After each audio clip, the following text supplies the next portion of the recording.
Hello, my name is Ralf Friedrichs. I am an author, I'm an addiction recovery coach, a life coach, and the host of this show, the Take Your Life Back Today radio show, and the YouTube version on my channel Take Your Life Back Today show. Pause and give thanks as we head into the uncertain headwinds in 2023. I know that things aren't great right now for many people, but please try to enjoy the next few days, because it appears that economic conditions could quickly get a whole lot worse after Thanksgiving. I understand that may be difficult for many of you to hear, because we are already dealing with so much.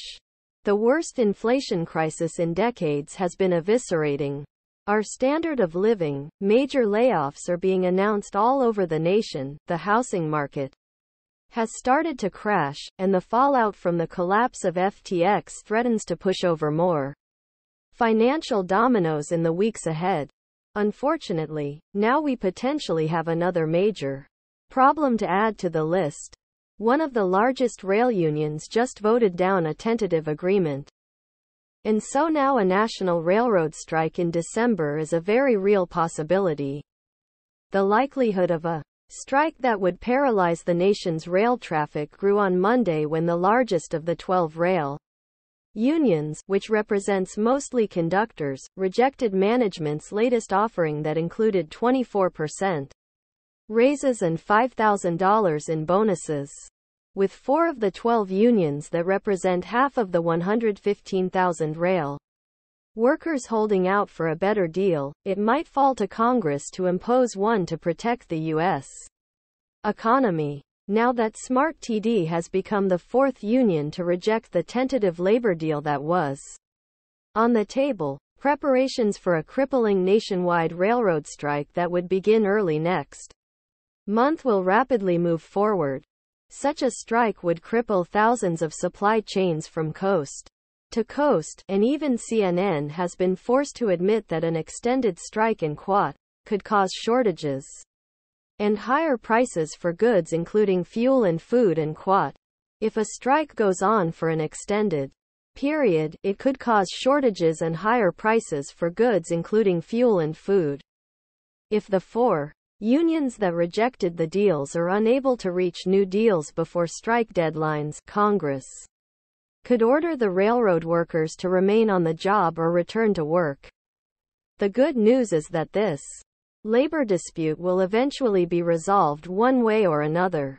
But even without a national railroad strike, most experts were already forecasting a dismal month of December. According to the Wall Street Journal, consumers and businesses are both in Quat, bracing for a humbug holiday season in Quat. Households, retailers and charities nationwide, feeling the pinch of inflation, are bracing for a humbug holiday season. U.S. consumers and businesses have trimmed spending plans for gifts, charitable contributions and holiday events, data show.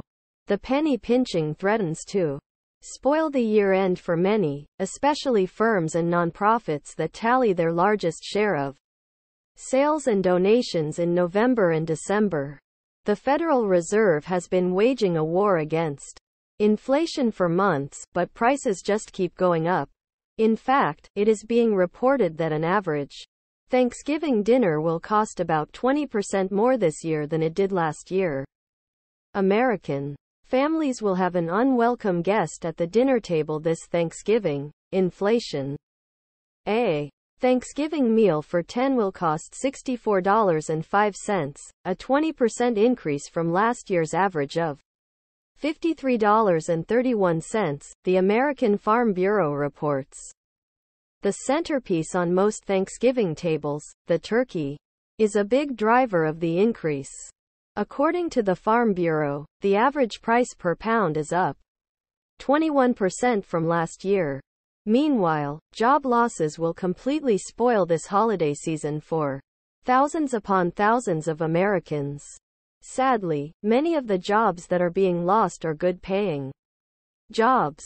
For example, Cisco just announced that they will be firing over 4,000 well-paid workers. San Jose-based tech giant Cisco plans to lay off over 4,000 employees, according to a report in the Silicon Valley Business Journal and later corroborated by the San Francisco Chronicle. In a transcript of Cisco's Q1 2023 earnings call published by Motley Fool, Cisco chief financial officer Scott Herren characterized the move as a rebalancing, at one point. The average employee at Cisco was making $109,000 a year. Those that are losing their jobs won't be able to replace those incomes easily. On top of everything else, U.S. consumers are now seeing their home values start to fall as the housing market crashes. As I discussed earlier this week, home sales were 28.4% lower in October 2022 than they were in October 2021. That is a nightmare figure, and those that work in the real estate business are starting to feel the pain. In fact, Zero Hedge is reporting that a whopping 37% of U.S. real estate agents could not pay office rent in October. Higher borrowing costs triggered a sharp drop in mortgage applications and home sales in the back half of the year. Deal flow is drying up for many real estate agents, resulting in financial duress that may worsen into early 2023. In October, a shocking 37% of real estate agents struggled to pay office rent, a 10% increase from the prior month, according to Yahoo, citing a new report via Redfin. The figure could worsen as the housing market rapidly cools via the Fed-induced demand-side crunch. That is more than a third of all real estate agents. Sadly, this is just the beginning. Our economic momentum is taking us downhill quite quickly now, and it isn't going to take very much to turn this downturn into an avalanche. At this point, things are already so bad that best-selling author James Rickards is warning that this thing is going to completely crash and that we are in for a worse crisis than 2008. Rickards points out, why does Warren Buffett and Berkshire Hathaway have $130 billion in cash? Buffett is one of the greatest investors of all time. Why isn't he out there buying stocks? Again, why does he have $130 billion in cash? It's because Buffett sees what I see. Yes, this thing is going to completely crash. It's a really good idea to have cash because you can go shopping in the wreckage and pick up some bargains. My point is, we don't have to guess.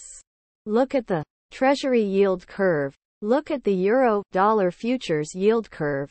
Look at other metrics, and guess what it looks like? It looks like 2007. Everything I am describing, but not quite as extreme by the way, was true in 2007. These euro-dollar futures were behaving then exactly as they are now. Except now, the inversion is even worse, which means we are in for a worse crisis than 2008. It's coming. Everything I said has nothing to do with FTX. Throw FTX on top, and, as I said, you are throwing gasoline on a fire. And if Rickards is correct, what will our nation look like a year from now? You might want to start thinking about that, because the times we are moving into will be unlike anything we have ever seen before. Most Americans just want to blindly believe that our leaders in Washington have everything under control and that they will be able to fix things.